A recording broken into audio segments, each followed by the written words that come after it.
সময়টা দুপুর, চৈত্র মাসের গরম, তার সাথে বাতাসের জোর নেই, পাতাগুলো নড়েও ছড়ছে না। একটু বাতাস গায়ে লাগলে কি যে শান্তি লাগে। স্মার্ট টিনের ঘরের তাপমাত্রা অনেক বেশি। হালকা কিছু কাপড় আর দু একটা বই গুছিয়ে নিচ্ছে মরা হাতে। এ কাপড়গুলো তার মা একটু একটু টাকা জমিয়ে বানিয়ে দিয়েছে। বিগত 8 মাস ধরে রাহাতের কাছ থেকে কোনো এক পয়সাও নেয় না। একটা বাজারের প্যাকেটে কাপড় আর বইগুলো ঢুকিয়ে ইসমা চলে গেল পাশের বাড়ির এক চাচির বাড়ি। এই মহিলা ইসমাকে অনেক সাহায্য করেছে।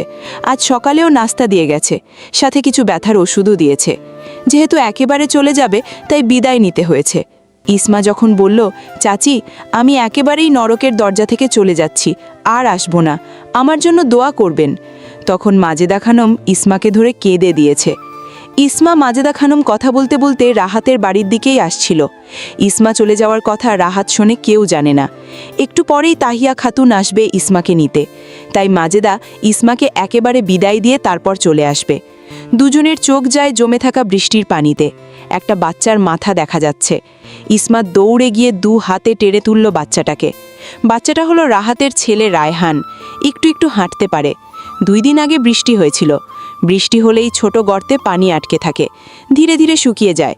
হয়তো সুমির অবসরে রায়হান নিজের মনে হাঁটতে হাঁটতে এখানে পড়ে গেছে। বাচ্চাটার ক্ষীণ গতিতে শ্বাস চলছে। ইসমাই প্রথম রায়হানকে কোলে তুলে নিল। ইসমার ভয়ে বুক ধকধক করছে। আরেকটু দেরি হলেই অনেক বড় বিপদ হয়ে যেত। হয়তো রাহাতের ছেলের নিঃশ্বাস বন্ধ হয়ে যেত। মাজেদা খাতুন সুমিকে ডাকছে জোরে জোরে। বাচ্চার প্রাণ যায় যায় অবস্থা, অথচ মা ঘুমিয়ে বেগড়ে আছে। ইসমা রায়হানকে নিজের বুক থেকে সুমির কোলে দিয়ে নিজের ঘরে চলে যেতে যেতে একবার রায়হানের দিকে ফিরে তাকিয়ে মনে মনে বলল, আজ একেবারে চলে যাচ্ছি, আর আজকেই তোকে একটু কোলে নিলাম, তাও এক ভয়ানক অবস্থায়। দোয়া করি আল্লাহ সকল অনিষ্ট হতে তোকে রক্ষা করুক। মাজেদা 1 প্লেট ভাত আর ভালো ভালো তরকারি দিয়ে গেছে দুপুরে খাওয়ার জন্য। তাহিয়া খাতুন এসেছে ইসমাকে নিয়ে যেতে। মাজেদা ইসমার সাথে কথা বলে চলে যায় তার বোনের শ্বশুরবাড়ি ঢাকা। ইসমা ভাত খাওয়ার সময় মাকেও বলল অল্প কয়টা খাওয়ার জন্য। তানিয়া তাহিয়া খাতুন খেতে পারল না। মেয়ের ব্যথা শুকনো মুখশ্রী দেখে মায়ের মন জ্বলছে, পুড়ছে। তার মেয়ের চেহারা তো এমন ছিল না।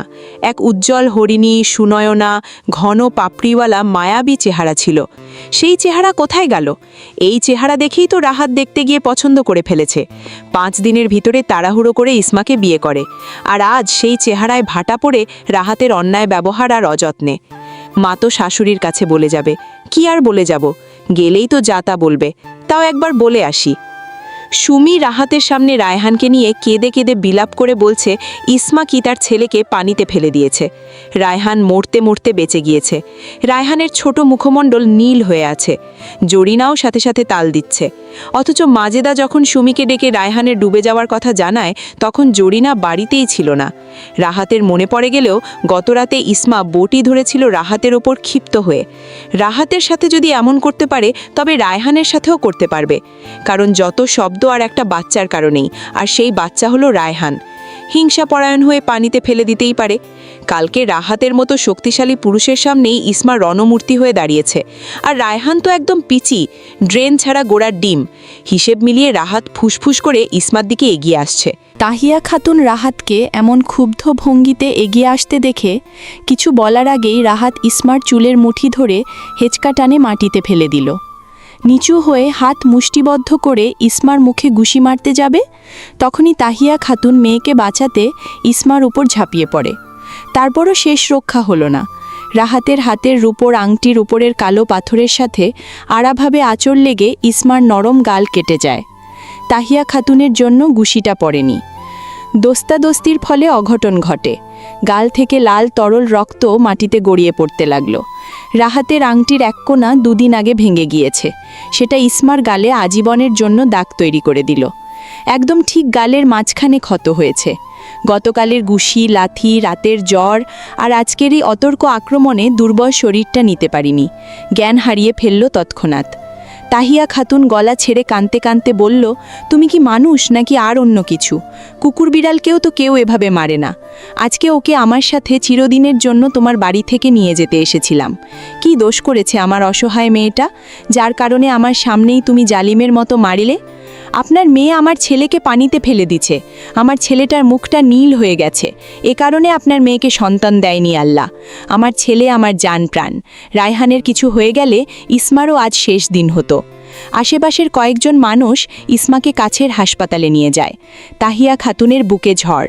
কুলঙ্গার স্বামী মেয়েটার হাত ছেড়ে না দিলে কেউ এমন নির্যাতন করার সাহসও পেত না। আজ রাহাতও বাচ্চাদানে অক্ষমের খোঁটা দিল। সিএনজিতে বসে মেয়ের হাত ধরে ফুপিয়ে ফুপিয়ে টানছে আর ডাকছে। অজ্ঞাত ইসমা সাড়া দিবে কি করে? রাহাতের বাড়ির উঠোনি ইসমার নরম গালে রক্ত শুকিয়ে জমাট বেঁধে আছে। টিনের ঘরের নিচেতে ব্যথাতুর লালা আর উঠোনের শক্ত মাটিতে রক্তগুলো সাক্ষী হয়ে থাকবে এক অবহেলিত নারীর নির্যাতন। যদিও রক্তগুলো থাকবে না, তবে স্থান বয়ে বেড়াবে একটি সন্তানের জন্য হাহাকার করা স্বামী, সংসার বাঁচিয়ে রাখার আপ্রাণ চেষ্টা করেও বাঁচতে না পারার এক নরক যন্ত্রণার প্রতিচ্ছবি। একটা দমকা হাওয়া রাহাতের গা গেশ হয়ে গেল। রাহাত ছেলেকে নিয়ে বুকে চেপে বসে আছে। এই ছেলে একদিকে আর সব একদিকে। বাতাসের সাথে ফিসফিসে মৃদু গুঞ্জনে কে জানি বলে গেল, ওহে পুরুষ, এ তোমার কেমন রক্ত গরম! দেমাগ কোমলমতি মায়াবতীর হৃদয় রক্তাক্ত করে শান্ত হওনি, তাই শরীরও রক্তাক্ত করে দিলে। তুমি তো সেই পুরুষ যে তুলোর মতো নরম ত্বকের প্রশংসা করেছিলে, আজ সেই ত্বকের বিঘ্নতা ঘটালে। তুমি সেই মুখোশের আড়ালে কাপুরুষ যে একসময় সান্ত্বনা দিয়েছিলে, স্ত্রীর কোলে বাচ্চা আসুক না আসুক তুমি কখনো অন্যদের মতো খোটা দিবে না। অথচ তুমি আজ ঠিকই দিয়ে দিলে। কান পড়া শুনে তদন্ত না করে প্রতিবারের মতো এবারেও হিংস্রতা দেখিয়েছ। তোমার সুখ পাখি উড়ে গেছে আরও আগে। তুমি অবহেলা করে খাঁচা খুলে দিয়েছিলে। সে তোমার দানা পেটে না দিয়ে অন্যত্র পাওয়া দানা গিলেছে। তারপরও তোমার ভাঙাচোরা খাঁচায় ঝড় বৃষ্টি নিয়ে পড়েছিল, তুমি খোঁজো নিনি। পরপর দুদিন দুপুরবেলা নিষ্ঠুর উত্তম পাগলা কুত্তার মতো আচরণ করে তুমি চিরতরে হারিয়ে ফেললে তোমার সুখ পাখিকে। সে তোমার তরে আর আসবে না। তোমার জন্য আফসোস রাহাত, তোমাদের মতো রাহাতদের জন্য আফসোস, অনেক অনেক আফসোস। বাতাসের সাথে ঠান্ডা গুঞ্জন কানে গেল না রাহাতের, কারো কর্ণতরেই পৌঁছল না। Major Osama Khandakar: yes sir. মন্ত্রী লিয়াকত আলীর সাথে তোমার কিসের শত্রুতা? এটাকে ঠিক শত্রুতা বলে না স্যার। ব্যক্তিগতভাবে তার সাথে আমার কোনো কিছু দ্বন্দ্ব আর হিসাব আছে, এর বাইরে আর কিছু না। লিয়াকত আলী মানুষ হিসেবে ভালো, এমন উত্তরই আশা করেছিলাম তোমার কাছ থেকে। আমি ভেবেছিলাম হয়তো প্রফেশনালি তোমার সাথে কোনো ঝামেলা হয়েছে। এমনটা হলেই নিশ্চয়ই ভালো কিছু হতো না। সে যাই হোক, বিয়ে করবে না আর দেখি স্যার, বিয়ে করে ফেলো।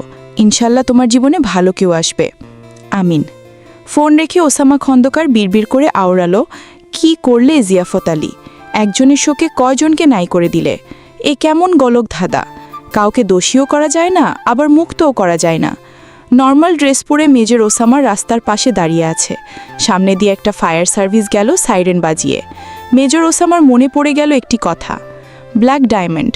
আমি ভবিষ্যতে ফায়ার ফাইটার হওয়ার চিন্তা করেছে। কৃষ্ণ গাল ভেয়ে 2 ফোঁটা অশ্রুকণা গড়িয়ে পড়ল। ইসমা একদিন হসপিটালে ছিল। দুর্বলতার সেলাই স্যালাইন দেওয়া হয়েছে। গালের দাগটা সবসময় থেকে যাবে, তবে সময়ের সাথে সাথে কিছুটা পিকে হয়ে আসবে। রাহাতের বাড়িতে বৈঠক বসেছে। এলাকার চেয়ারম্যান আর 2জন গণ্যমান্য লোক নিয়ে এই বৈঠক বসানো হয়েছে। ইসমান 2জন মামাও এসেছে। আশেপাশে কিছু মানুষ তামাশা দেখতে ওকে মেরে আছে। এই বৈঠকে কিছুক্ষণ আগে রাহাত আর ইসমার বিচ্ছেদ হয়েছে।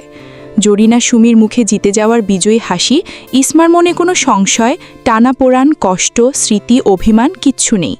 চেয়ারম্যানের কথা মতো রাহাত ইসমার মামার হাতে 5,000 টাকা দেয়। এটা কাবিনের টাকা। থমথমে পরিবেশকে ইসমা গোমুট পরিবেশে রূপান্তরিত করল। টাকাগুলো মামার হাত থেকে নিয়ে 5 ভাগে ভাগ করে 2-3টা করে পাড়া দিয়ে 5,000 টাকা মুহূর্তেই ছিঁড়ে ফেলল। প্রত্যেকেই হতভাগ। ছেঁড়া টাকাগুলো কুটকুট করে মাটিতে ফেলে দিল। ফাই স্যান্ডেল খুলে রাহাতের সামনে দাঁড়িয়ে গালে, মাথায়, কানে এলোপাথারি মারতে থাকে। রাহাত দৌড়তে নিল, হাতের ওপর জুতোর বাড়ি পড়ল। ইসমার মামা ইসমাকে সরিয়ে নেয়।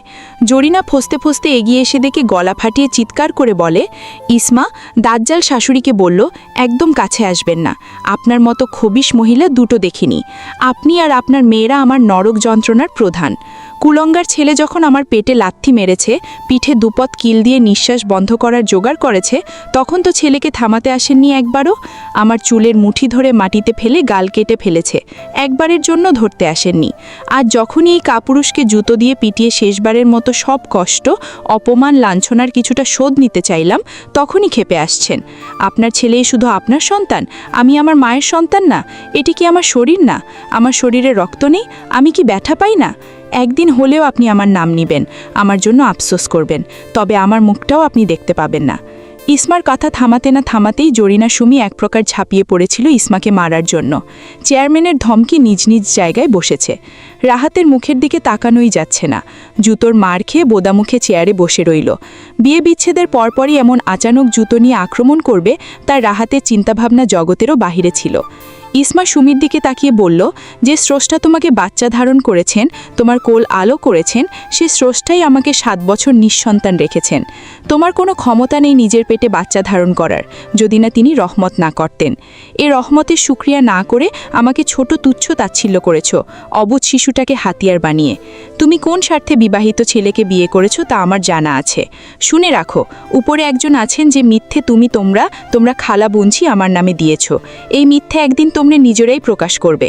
চেয়ারম্যান বলল, ইসমা খাতুন, তুমি কি সত্যি রাহাতের ছেলেকে পানিতে ফেলে দিয়েছিলে? ওই সত্তার কসম যার হাতে পৃথিবীর সকল মানুষের প্রাণ, যিনি এক এবং অদ্বিতীয়, তার নামে শপথ করে বলেছি, রায়হানকে আমি পানি থেকে উঠিয়েছি। আমার সাথে মাজেদা চাচিও ছিল। চাচি আমাকে ভাত আর তরকারি দিয়ে রওনা হয়ে যায় ঢাকার উদ্দেশ্যে।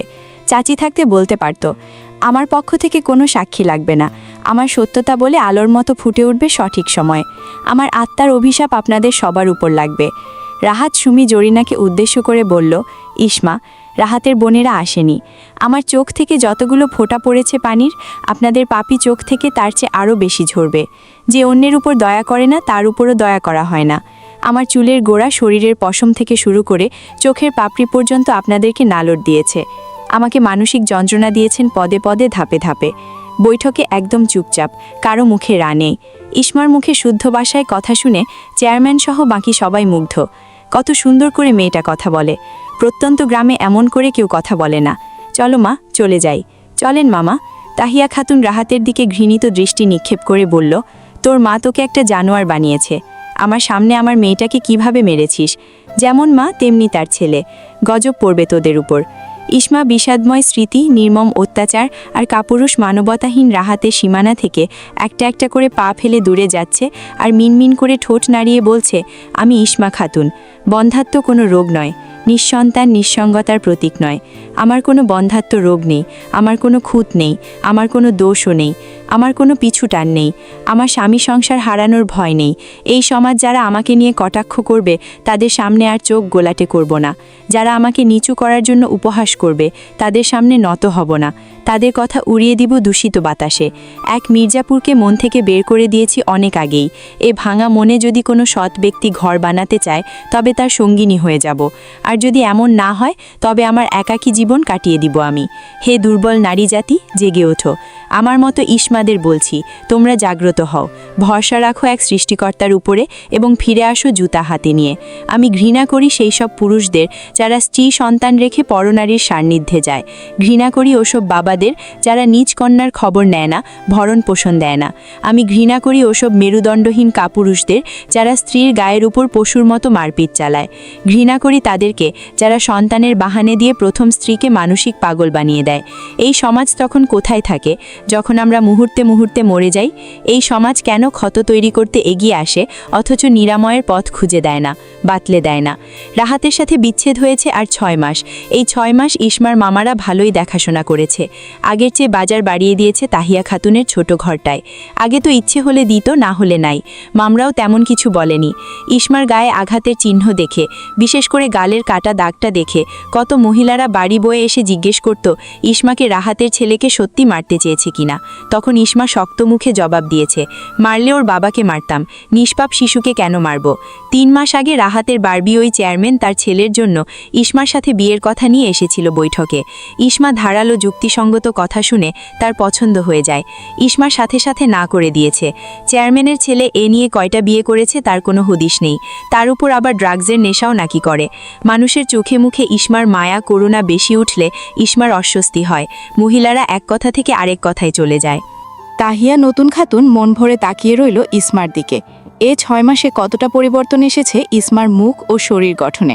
মানসিক শান্তি ও খাওয়া দাওয়ায় পাকাপোক্ত নজরদারি রেখেছে তাহিয়া খাতুন ইসমার উপরে। আজ তারা অনেক হেঁটেছে, হাঁস মুরগি ছেড়ে এসেছে, তাই চিনতে নেই। তাড়াতাড়ি বাড়ি ফিরে দেখে মাজেদা এসেছে ইসমাকে দেখতে। ইসমা খুশি হয়ে জড়িয়ে ধরেছে মাজেদাকে। একটু পরে মাজেদা জানালো কাল পরশু ঢাকা থেকে ইসমাকে দেখতে আসবে ছেলে, একজন মেজর, মাজেদার আপন বোনের ছেলে। আগের বউ অল্প কয় মাসে সংসার করে অন্যের হাত ধরে চলে গেছে। এমন আরও অনেক কিছু শুনে ইসমার মা আর মামারা রাজি হয়ে যায়। যদি সব ঠিকঠাক হয় তবে সেদিনই বিয়ে হয়ে যাবে। ইসমা নিচে তাকিয়ে বসে আছে। ছেলেপক্ষ তাকে দেখে পছন্দ হয়েছে। তাদের সামনে হরেক রকমের নাস্তা দেওয়া হয়েছে। মেহমানরা সব ধরনের ফল ফ্রুট চেনেছে। বাহিরে চেয়ারে থুতুনিতে হাত ঠেকিয়ে ওসামা খন্দকার বসে আছে। তার খালামণি মাজেদা খানম থেকে রাহাতের মারধর সব শুনেছে। ইসমার ব্যাপারেও জানাশোনা শেষ, শুধু দেখবে একবার। ওসামার কাছে এগিয়ে আসলো তার বড় বোন তামান্না। এই ব্ল্যাক ডায়মন্ড, বল আপু। মেয়েটা মাশাল্লাহ খুব সুন্দর।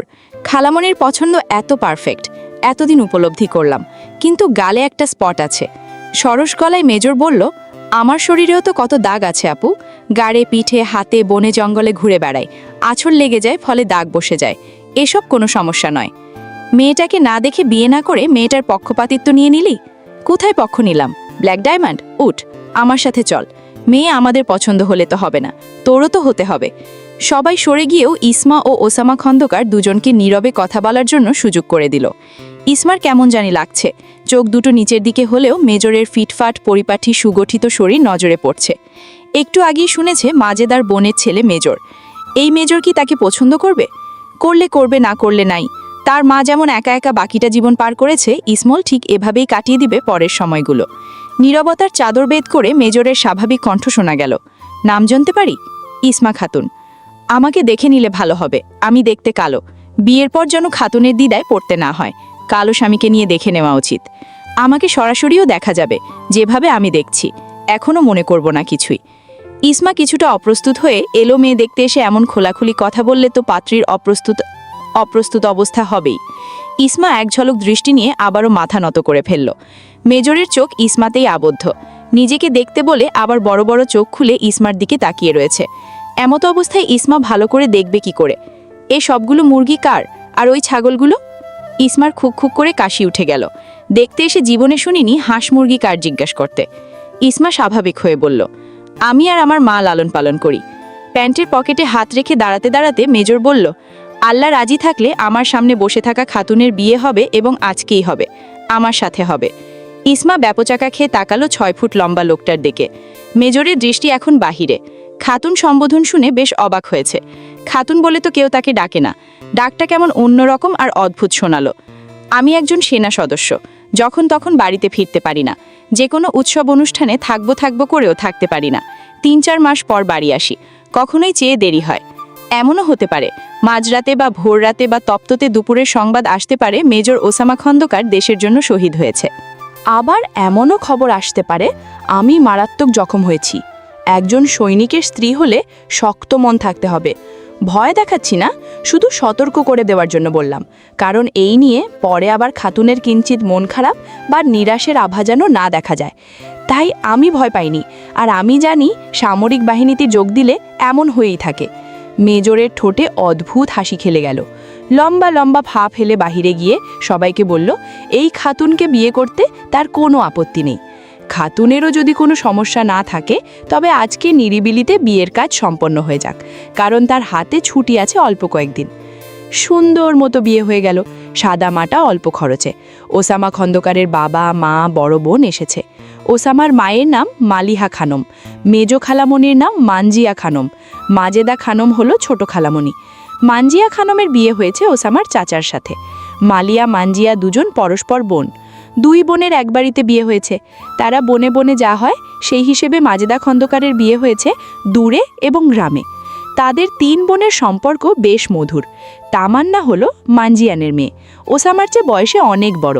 তামান্নাকে মেজর ওসামার সবসময় বড় বোনের আসনে রাখে এবং সম্মান করে। মেজর খন্দকার পরিবারে ইসামার আগাগোড়া সব জানিয়েছে। রাহাতের মারধর, নির্যাতন এবং গালে কাটা দাগের কথা বাদ রাখেনি। এমনভাবে ইসামার মামা ও মায়ের কাছেও ওসামার প্রাক্তন অবনীর কথা সব স্পষ্ট বলা হয়েছে। ইসামাকে যখন নিয়ে যাওয়া হবে শ্বশুরবাড়িতে, তখন মেজর বেঁকে বসে।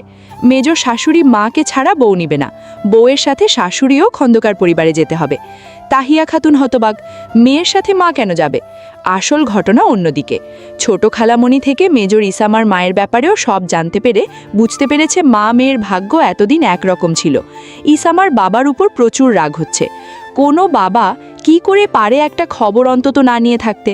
খন্দকার পরিবারের সবাই খোলা মন এবং মিশো প্রকৃতির। সবচেয়ে সরল, সোজা, নরম, দয়ালু মনের সদস্য হল ইসামার শাশুড়ি মালিহা খানম। নতুন বেয়েনের হাত ধরে বসে আছে, ছেলের সাথে এখন মাও যোগ দিয়েছে। ইসামার মা কাচুমাচু হয়ে বসে আছে মেয়ের সাথে। আবার বিয়ের দিনে মেয়ে শ্বশুরবাড়ি মা যায় কি করে? মালিহা, মাঞ্জিয়া, মাজেদা 3 বোন ইসামার মাকে বুঝিয়ে রাজি করালো। হাঁস, মুরগি, ছাগল ভাই বউদেরকে দিয়ে রওনা হয় ঢাকা। গুপিবাগ। বড় বড় বিল্ডিংয়ের মাঝে একটা একতলা বাড়ি, সামনে বড় করে লেখা খন্দকার বাড়ি। আস্তে আস্তে রাত হয়ে গেছে। বাড়ির সামনে ওসামার 2 বোন তুলিয়ে টুসি দাঁড়িয়ে আছে গাঁধা ফুলের মালা নিয়ে। গদগদ হয়ে দুজন গাঁধা ফুলের মালা দিয়ে নতুন ভাবির গলায় জ্বলিয়ে দিল। তামান্নার আর কোনো ভাই বোন নেই। মুসামা, তুলি, টুসি আর মাজেদা খালামণির ছেলেমেয়ে। এদের সব কয়টাকে জান প্রাণ দিয়ে আদর করে। এরা চাচাতো ভাই বোনও হয়, আবার খালাতো ভাই বোনও হয়। তামান্নার 4 বাচ্চা, 2জন ছেলে 2জন মেয়ে। 4 জন ইসামাকে ঘিরে বসে আছে। তামান্নার স্বামী তামান্নাকে ফিসফিস করে বলছে, তোমার মেজর ভাইয়ের ঘর ফুল দিয়ে বাসর ঘর সাজিয়ে রেখেছি। তামান্না খুশি হয়ে বলল, খুব ভালো হয়েছে। রাতের খাওয়া দাওয়া শেষ করে যে যার রুমে চলে গেল। তামান্নার শ্বশুরবাড়ি কাছেই, ছেলে মেয়ে স্বামী নিয়ে চলে গেছে, আবার সকালে আসবে। তুলি, টুসি দুজনেই ইসামাকে নিজেদের রুমে নিয়ে গেছে। তাহিয়া খাতুন মেয়ে দুজনের সরলতার মিশু ব্যবহার দেখে পুলকিত। মালিহা, মাঞ্জিয়া 2 বোন বেয়েনের সাথে কতক্ষণ কথা বলে গেছে। তাহিয়া খাতুন প্রত্যেকজনের ব্যবহার দেখে ভীষণ আনন্দিত। তার মেয়ে এতদিনে ভালো জায়গায় এবং সঠিক জায়গায় এসেছে। এতদিনের দোয়া আল্লাহ তাআলা কবুল করেছেন। ফুলে ফুলে সজ্জিত বিছানা, সাদা চাদরের উপর গোলাপের পাপড়ি দিয়ে লাভ শেপ ঢাকা, দেওয়ালে একটা করে রজনীগন্ধা টানানো, যার যে বা ফুল 5টা করে একসাথে তোড়া বানিয়ে খাটের উপর মাখার দিক দিয়ে নিচে পায়ের দিকে রাখা হয়েছে। ইসমাজার বেলার ফুলগুলো দেখে নয়ন জড়িয়ে গেল। মেজর রুমে ঢুকে আগে বিছানার পাপড়িগুলো ফেলে নব্যবিবাহিত স্ত্রীর দিকে তাকিয়ে পড়ল। বিছানা পরিষ্কার করে দিচ্ছি, শুয়ে পড়ো, ভালো লাগবে। তামান্না ওদের ঘরে ইসমার প্রয়োজনীয় জামাকাপড় জিনিসপত্র রেখে গেছে। উসামা খন্দকার রজু করে বের হয়েছে। জায়নামাজ বিছিয়ে ঘাড় ফিরিয়ে ইসমার দিকে তাকিয়ে বলল, জায়নামাজ কি দিব আরেকটা? ইসমা মাথা ইশারায় হ্যাঁ বোঝালো। দুজনেই 2 রাকাত নামাজ পড়ে দোয়া চেয়ে নিল। খাওয়া দাওয়ার পর্ব আগেই শেষ হয়েছে। লাইট অফ করে দুজন শুয়ে পড়েছে। ঘরে শুধু ড্রিম লাইটের আলো বিদ্যমান। জানালা একটা খোলা, যার কারণে রূপলি চাঁদের আলো নীলচি আলো ছিটে ঘরেও পড়েছে। দুজনের কারো মুখে কোনো কথা নেই। ওসামা খাট থেকে নেমে ড্রয়ার থেকে একটা ছবি বের করল। ছবিটা বেশ পুরনো। 4 জন কিশোর হাত ধরাধরি করে দাঁড়িয়ে আছে। মেজরের মনে চাপা কষ্ট উতলে উঠেছে। ছবিটা জায়গা মতো রেখে অন্ধকার রুমে নিজের মনে হাঁটতে লাগল। ইসমা তখনও ঘুমায়নি। আশমকা কানে ভারী একটা কণ্ঠস্বর হানা দিল, খাতুন আমাকে বলছেন? হ্যাঁ, তোমাকেই বলছি।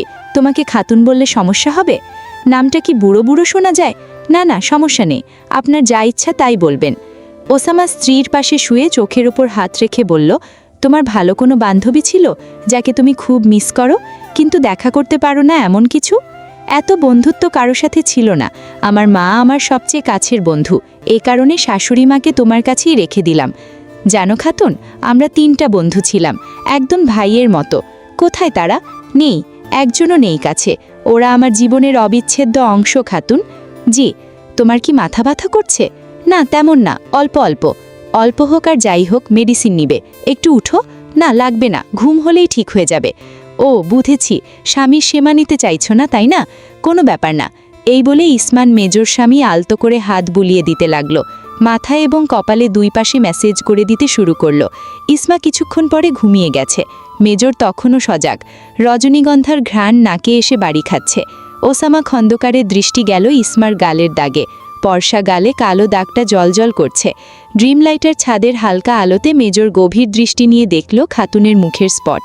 আজ তামান্না এটাকে স্পট বলেছে, অথচ এখন এই মুহূর্তে ওসামা খন্দকারের কাছে মৃদু আলোতে খাতুনের এই দাগ কিছুই মনে হলো না। চোখে একটুও খারাপ লাগলো না, বরং ধীরে ধীরে মেজরের মনে দাগটা অন্যরকম দাগ কেটে গেল, যা ইতিপূর্বে এর আগেও হয়নি। মেজর নিজেও কিছু বুঝতে পারল না। মনে পড়ে গেল দিনের কথা। মাজেদা বলেছিল ইসমার উপর রাহাত তার পরিবারকেই বর্বরতা করত। ওসামার চরম রাগ উঠেছে রাহাত পশুটার উপরে। ইচ্ছে করছে এখনই ও জানোয়ারটাকে গিয়ে বধ করে আসছে। তো ভিউয়ার্স, গল্পটির নাম হচ্ছে বন্ধা নারীর কোলে আলোর ছটা। লিখেছেন আমাতুর রব তাসনিম। এটা গল্পের তৃতীয় অংশ। পরবর্তী অংশ পেতে চ্যানেলটিকে সাবস্ক্রাইব করে আমাদের সাথে থাকবেন। ভিডিওটি কেমন লেগেছে কমেন্ট করে জানাবেন। সবাই ভালো থাকবেন।